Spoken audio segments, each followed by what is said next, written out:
Om Swastiastu. Selamat siang kepada Ibu dosen dan teman-teman sekalian. Kami di sini dari kelompok 4 akan mempresentasikan mengenai project scheduling proses pada bagian resources and estimating text time. Dengan saya sendiri, Nova dengan NIM akhiran 028 dan teman saya Pandu dengan akhiran 024. Sumber daya atau resources adalah sarana yang merupakan kebutuhan untuk menjalankan proyek agar dapat mencapai tujuan dan sasaran proyek secara efektif dan efisien. Macam-macam sumber daya, ada sumber daya tenaga kerja atau atau manusia, kemudian ada peralatan atau mesin, bahan baku atau material, modal atau money, metode kerja atau metode, dan pasar atau market.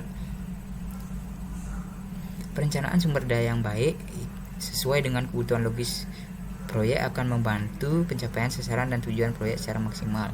Kebutuhan sumber daya pada setiap proyek tidak selalu sama, tergantung pada skala dan tingkat keunikan proyek.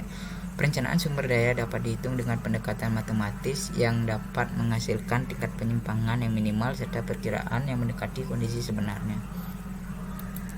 Ada beberapa aspek penting dalam menentukan alokasi sumber daya. Yang pertama, jumlah sumber daya yang tersedia dalam kebutuhan maksimal proyek. Selanjutnya ada kondisi keuangan untuk membayar sumber daya yang akan digunakan, produktivitas sumber daya, kemampuan dan kapasitas sumber daya yang akan digunakan, serta efektivitas dan efisiensi sumber daya yang akan digunakan. Sumber daya manusia. Pada materi ini kami akan berfokus pada sumber daya manusia, di mana sumber daya manusia merupakan elemen utama perusahaan dibandingkan dengan sumber daya lainnya, karena elemen sumber daya manusia inilah yang mengendalikan dari sumber daya yang lainnya. SDM yang mampu bekerja dan telah menginjak usia kerja disebut dengan tenaga kerja. Sumber daya manusia pada proyek ada dua macam, yaitu pekerja tetap dan tidak tetap. Tujuan ini dibedakan agar dapat mengelola dan mengatur kebutuhan SDM berdasarkan beban ekonomis perusahaan. Biasanya kebutuhan pekerja tetap atau pekerja tidak tetap itu jauh lebih banyak dibandingkan dengan pekerja tetapnya. Deskripsi pekerjaan proyek setiap SDM perlu diidentifikasi agar dapat berjalan sesuai dengan rencana dan aturan dari perusahaan. Produktivitas tenaga kerja. Dalam satu proyek konstruksi, salah satu hal yang menjadi faktor penentu keberhasilan adalah kinerja tenaga kerja yang akan mempengaruhi produktivitas. Produktivitas menggambarkan kemampuan tenaga kerja dalam menyelesaikan suatu kuantitas pekerjaan per satuan waktu. Produktivitas pada bidang konstruksi ini dapat dihitungkan dengan rumus P atau kuantitas pekerjaan yang dapat diselesaikan oleh seorang tenaga kerja perharinya sama dengan volume pekerjaannya dibagi dengan durasi pekerjaannya dikalikan dengan jumlah tenaga kerja yang digunakan. Di sini ada contoh perhitungannya untuk jenis pekerjaan pemasangan batu bata dengan volume dan tenaga kerja sebesar 4 orang dengan lama pelaksanaan sebesar 23 hari, maka kita dapat menghitung produktivitas tenaga kerjanya yang didapatkan hasil yaitu sebesar 1,154 meter kuadrat per hari per orang. Dalam perhitungan produktivitas ini ada faktor-faktor yang berpengaruh pada produktivitas, yaitu metode dan teknologi, yang terdiri dari faktor desain rekayasa, metode konstruksi dan sebagainya. Selanjutnya ada manajemen lapangan, terdiri dari faktor perencanaan dan penjadwal, tata letak lapangan, komunikasi lapangan dan sebagainya. Selanjutnya ada faktor lingkungan kerja yang terdiri atas faktor keselamatan kerja, lingkungan fisik, kualitas pengawasan dan sebagainya. Dan yang terakhir ada faktor manusia, tingkat upah pekerjaan, kepuasan kerja, pembagian keuntungan dan hubungan kerja antara mandor dan pekerja. Nah, dalam penentuan tenaga kerja tersebut ada perencanaan waktu pelaksanaan dan penggunaan tenaga kerja. Sebelum proyek konstruksi dilaksanakan, perlu direncanakan waktu dan jumlah tenaga kerja yang dibutuhkan untuk menyelesaikan proyek tersebut. Perencanaan penggunaan jumlah tenaga serta waktu pelaksanaan yang tepat dapat meminimalisir penggunaan biaya sehingga dapat menghasilkan keuntungan bagi seorang kontraktor.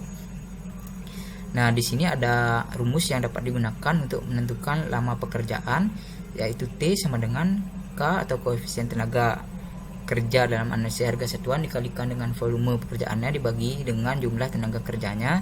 Di sini ada contoh perhitungannya. Untuk volume pekerjaan 106,236 meter kuadrat dengan jumlah tenaga kerja sekian dan koefisien tenaga kerja per masing-masing tenaga kerja sekian dan dijumlahkan yaitu sebesar 0,88 OH, kita bisa dapatkan lama waktu pekerjaan yang dapat diselesaikan oleh tenaga tersebut yaitu selama 23 hari. Nah, untuk menghitung jumlah tenaga kerjanya juga bisa kita hitung berdasarkan rumus yang tadi, tinggal kita ganti-ganti saja. Misalnya di sini ada contoh volume pekerjaan pada pondasi adalah 16 meter kuadrat dan direncanakan selama 8 hari, maka hitunglah jumlah pekerja yang dibutuhkan.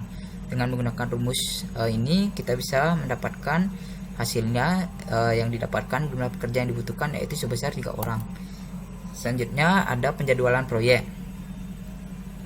Penjadwalan menentukan kapan aktivitas dimulai, ditunda, dan diselesaikan sehingga pembiayaan dan pemakaian sumber daya akan disesuaikan waktunya menurut kebutuhan yang ditentukan. Nah, semua kegiatan dalam suatu proyek ini dihubungkan berdasarkan hubungan yang logis sehingga membentuk suatu jaringan kerja atau network diagram yang berisi lintasan-lintasan peristiwa dan kegiatan. Pada saat ini teknik penjadwalan yang umum digunakan adalah bar chart dengan kurva S. Yang kedua adalah network planning dengan jaringan kerja, di mana jaringan kerja ini terbagi menjadi activity on arrow dan activity on node. Pada presentasi kali ini kami hanya membahas mengenai bar chart dengan kurva S saja, karena pada presentasi sebelumnya metode jaringan kerja telah dibahas oleh kelompok 3. Untuk bar chart itu sendiri, bar chart pertama kali dikembangkan oleh Henry L. John sehingga sering juga disebut dengan John chart, adalah suatu diagram yang terdiri dari batang-batang yang menunjukkan saat dimulai dan saat selesai yang direncanakan untuk kegiatan-kegiatan pada suatu proyek. Penggambaran bar chart terdiri dari kolom dan baris.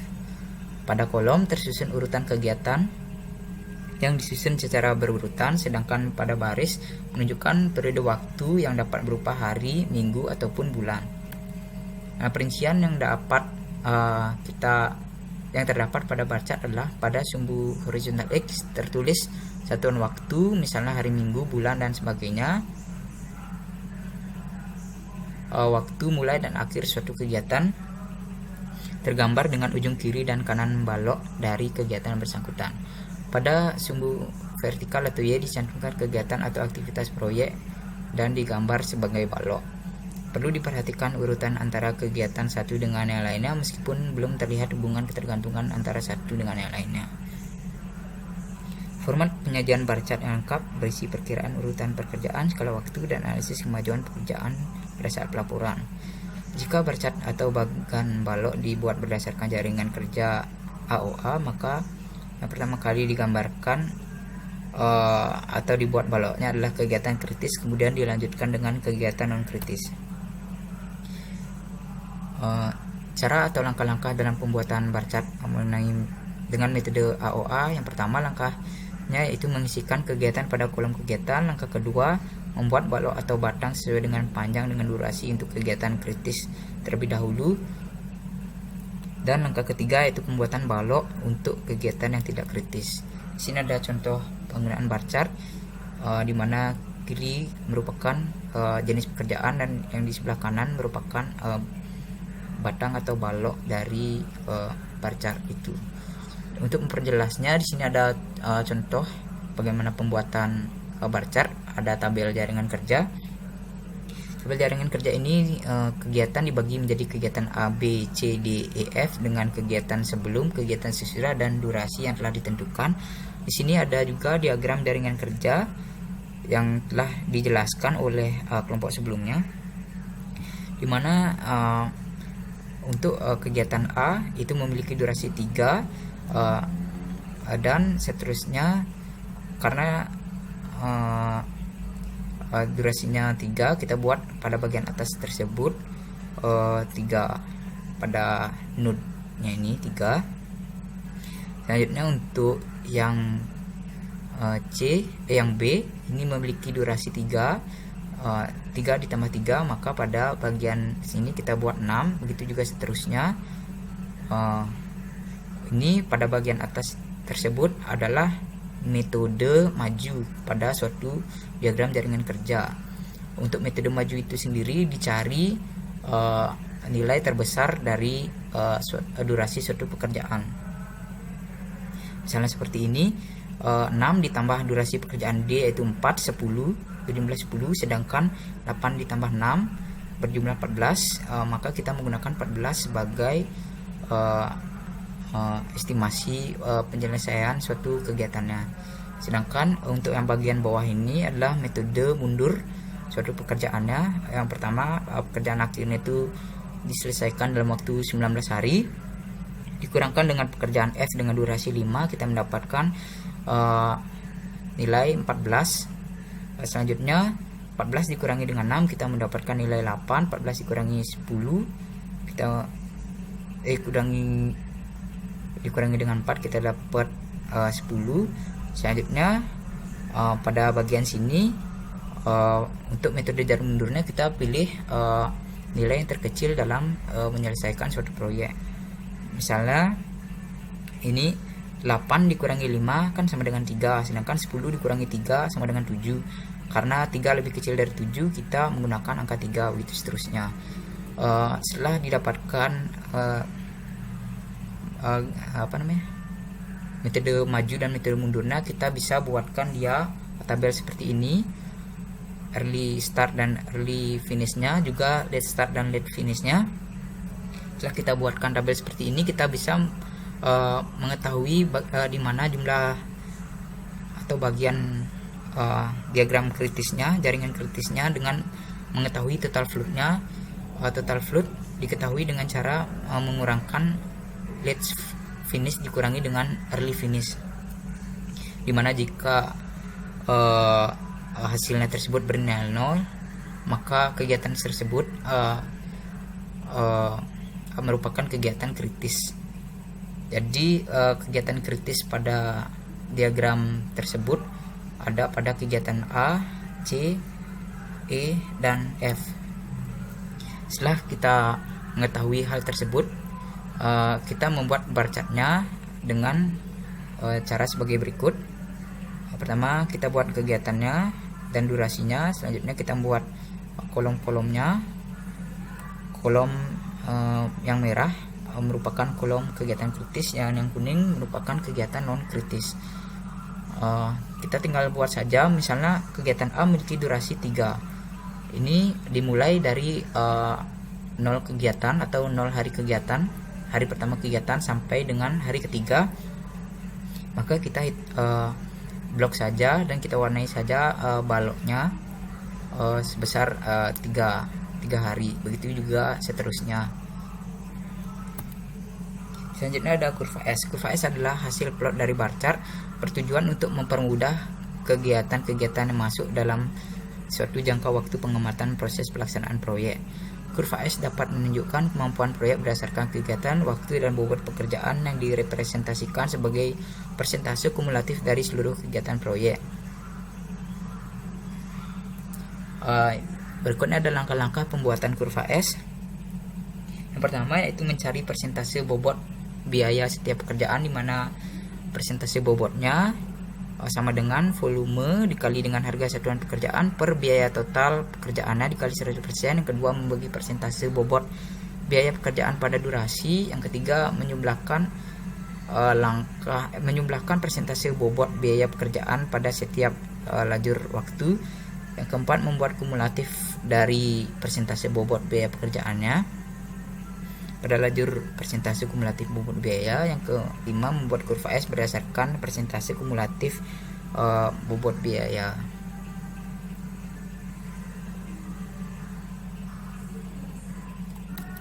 Nah, berikut adalah contoh dari bar chart untuk membuat kurva S. Di sini ada pekerjaan, bisa dilihat jenis-jenis pekerjaannya. Selanjutnya kita menghitung harga subtotal dan bobotnya.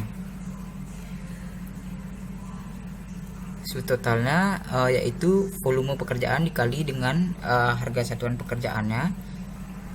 Dia didapatkan subtotal per masing-masing pekerjaan, sedangkan untuk bobotnya kita cari dengan cara harga subtotal per pekerjaan, per jenis pekerjaan dibagi dengan totalnya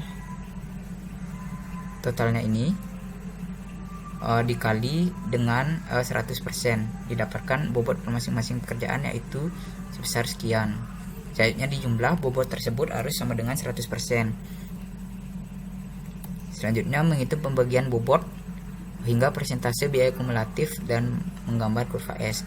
Setelah kita membuat persentase bobotnya, kita buatkan pembagian bobotnya per jenis pekerjaannya. Misalnya galian tanah ini kan bobotnya 5,43% karena dia memiliki durasi yaitu 3 bulan, maka 5,43 kita bagi 3, maka per 1 bulannya didapatkan angka 1,68. Setelah semua jenis pekerjaan tersebut kita buatkan nilai bobotnya, selanjutnya kita jumlahkan per bulannya untuk menentukan persentase biaya. Ini kita jumlahkan pada kolom yang ini, pada kolom yang ini juga kita jumlahkan, pada kolom yang ini juga kita jumlahkan sampai kolom atau pekerjaan yang terakhir. Selanjutnya langkah berikutnya itu menghitung persentase biaya kumulatif dari persentase biaya tersebut.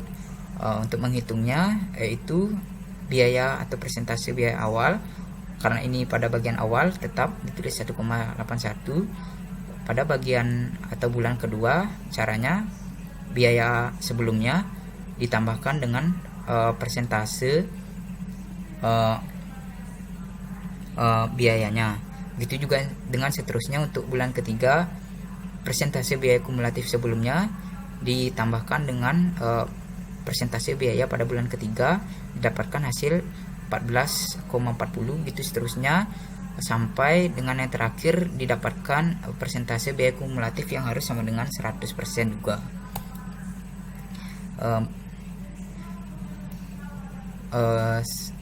Setelah itu dari persentase biaya kumulatif itu kita bisa membuat kurva S-nya. Kita plot di Excel, di mana biaya kumulatif sebagai sumbu horizontalnya dan vertikalnya, yaitu jangka waktu pelaksanaannya atau waktu penjadwalannya. Didapatkan kurva S seperti berikut. Demikian presentasi yang dapat saya sampaikan. Selanjutnya akan dilanjutkan oleh teman saya. Terima kasih. Terima kasih atas waktu yang telah diberikan kepada saya. Perkenalkan, saya Gede Pandu Putra dengan NIM 18055-11024. Saya akan melanjutkan presentasi dari Nova. Sini saya akan jelaskan tentang estimating task time atau perkiraan waktu tugas. Perkiraan waktu tugas yaitu perkiraan realistis dari waktu yang dibutuhkan untuk melakukan setiap aktivitas proyek yang merupakan prasyarat untuk analisis yang bermakna. Tujuan dalam peroleh perkiraan waktu itu harusnya untuk mendapatkan perkiraan yang paling realistis. Adapun masalah dalam perkiraan waktu itu ada dua. Yang pertama, banyak orang yang berpengetahuan tapi tidak selalu yang paling objektif. Kemudian, proyek harus direncanakan sebelum dilaksanakan dan karena itu mengandung unsur ketidakpastian dan resiko. Setelah semua aktivitas diperkirakan, proses manajemen proyek selanjutnya adalah menyusun jadwal proyek yang realistis berdasarkan aktivitas-aktivitas yang sudah didefinisikan serta estimasi waktu aktivitas. Dalam estimating task time itu ada dua komponen utama. Yang pertama, deterministic task duration atau durasi tugas deterministik. Model perencanaan proyek deterministik mengasumsikan bahwa durasi kegiatan bisa diperkirakan dengan pasti. Kebanyakan model yang dipelajari dalam bab kuat akan melakukan asumsi bahwa durasi aktivitas diperoleh sebagai hasil dari satu waktu proses estimasi yang memperoleh min atau waktu rata-rata untuk aktivitas yang harus dilakukan. Model lain mengasumsikan bahwa skenario alternatif adalah tersedia untuk pelaksanaan aktivitas jaringan berdasarkan waktu atau biaya, timbal balik waktu atau sumber daya.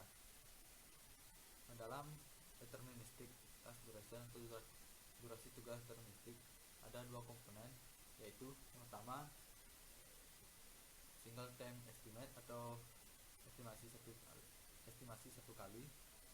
Dalam hal ini, perkiraan waktu yang dibuat untuk aktivitas adalah min atau waktu rata-rata yang harus dilakukan aktivitas. Durasi aktivitas dinyatakan dalam unit seperti hari kerja, jam atau minggu, daripada ukuran usaha disesuaikan dalam unit hari orang. Kemudian komponen yang kedua itu ada execution scenario and trade-off atau skenario eksekusi dan kebenaran.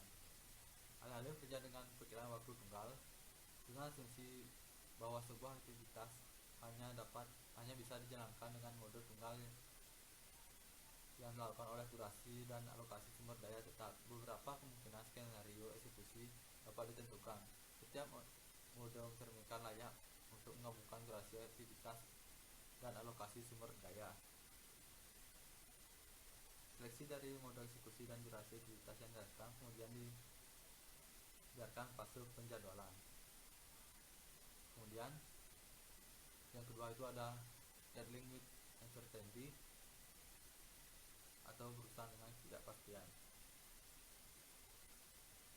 yaitu penggunaan perkiraan waktu tunggal dari durasi aktivitas data lengkap yang mengabaikan peluang yang terkait dengan pelaksanaan kegiatan proyek. Dalam dealing with uncertainty terdapat 3 hal penting harus dipahami. Itu yang pertama, stochastic activity duration atau durasi aktivitas stokastik model PRT. Berkaitan dengan durasi aktivitas, model PRT membuat angka asumsi mendasar, yaitu yang pertama, aktivitas proyek bersifat independen atau bersifat mandiri. Jadi mengasumsikan durasi itu perkiraan harus dibuat secara independen dari apa yang mungkin terjadi di negara lain. Kegiatan dalam proyek yang pada akhirnya dapat mempengaruhi ketersediaan sumber daya yang digunakan untuk aktivitas yang dimaksud. Kemudian yang kedua, ada fungsi kepadatan probabilitas atau DDF, yaitu DU. Dari DU, variabel acak menunjukkan durasi aktivitas U dapat diperkirakan oleh beta distribusi, yaitu DF dalam kurung DU sama dengan K dalam kurung DU min A pangkat A kali dalam kurung B min DU pangkat beta. A lebih kecil sama dengan DU lebih kecil sama dengan B. Kemudian yang ketiga, rata-rata fungsi kepadatan beta atau nilai min dari fungsi kepadatan beta dapat didekati dengan rumus E dalam kurung DU sama dengan AU plus 4MU plus BU dibagi 6 dan varian oleh FAR dalam kurung DU sama dengan BU min KU pangkat 2 dibagi 36. Kemudian kepadatan beta standar dengan parameter A lebih besar min 1 dan beta lebih besar min 1 untuk variabel acak X diberikan oleh Fx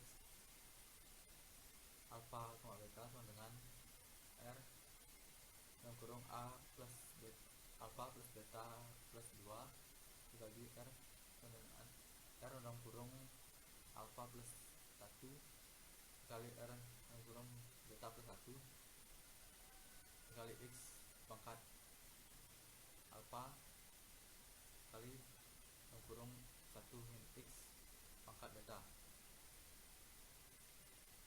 Kemudian diketahui dengan baik bahwa min varian dan model dari X adalah min E sama E dalam kurung X sama dengan alpha plus 1 dibagi alpha plus beta plus 2. Untuk varian FAR dalam kurung X sama dengan dalam kurung alpha plus 1 kali beta plus 1 dibagi dalam kurung alpha plus beta plus 2 pangkat 2 dikali alpha plus beta plus 3. mode adalah sama dengan mode dalam kurung X sama dengan M sama dengan alpha sama dengan alpha dibagi A plus beta. Kemudian yang kedua itu ada stochastic activity duration.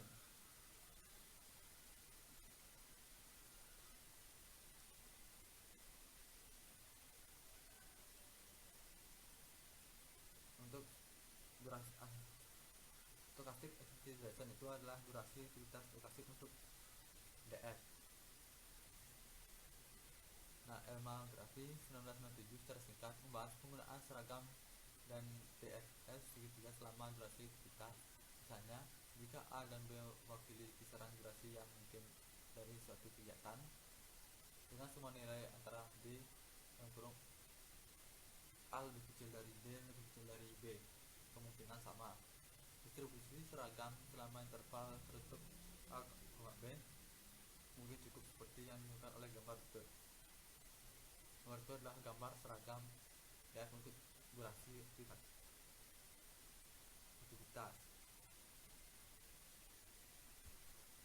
Kemudian diketahui bahwa untuk distribusi seragam rumusnya itu adalah E dalam kurung D sama dengan A plus B bagi 2 dan FAR dalam kurung D sama dengan B min A maka 2 dibagi 12.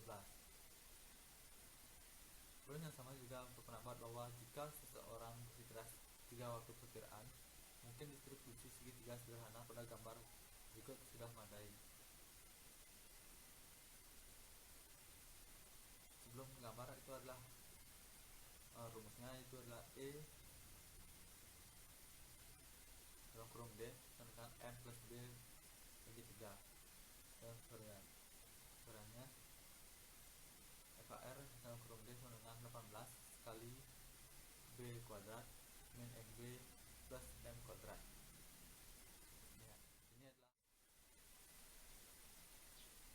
Ya, ini adalah segitiga gambar DF segitiga untuk durasi kegiatan. Resma pada tahun 1969 pernah merekomendasikan penggunaan distribusi gamma dengan fungsi kepadatan berikut adalah rumusnya F dalam kurung D sama dengan dalam kurung gamma pangkat A dibagi R pangkat dalam kurung alpha dikali D min A pangkat alpha min 1 dikali E pangkat min gamma kali D min A. D lebih besar sama dengan A. Nah, kemudian yang ketiga itu ada uji activity duration atau durasi aktivitas uji.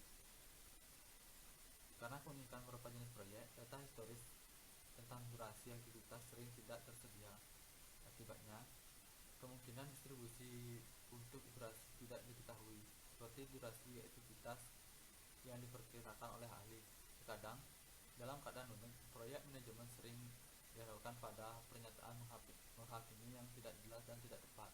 Misalnya, durasi suatu kegiatan jelas lebih dari 2 hari dan kurang dari 5 hari, sekitar 3 hari biasanya. Dalam situasi seperti ini, yang melibatkan ketidaktepatan kepada ketidakpastian, pendukung penggunaan uji menolak penggunaan estimasi probabilitas dan merekomendasikan penggunaan bilangan fiksi untuk verifikasi pemodelan. Mungkin segitu yang bisa saya sampaikan. Mohon maaf bila ada yang kurang jelas, bisa ditanyakan nanti. Sekian dari kelompok kami.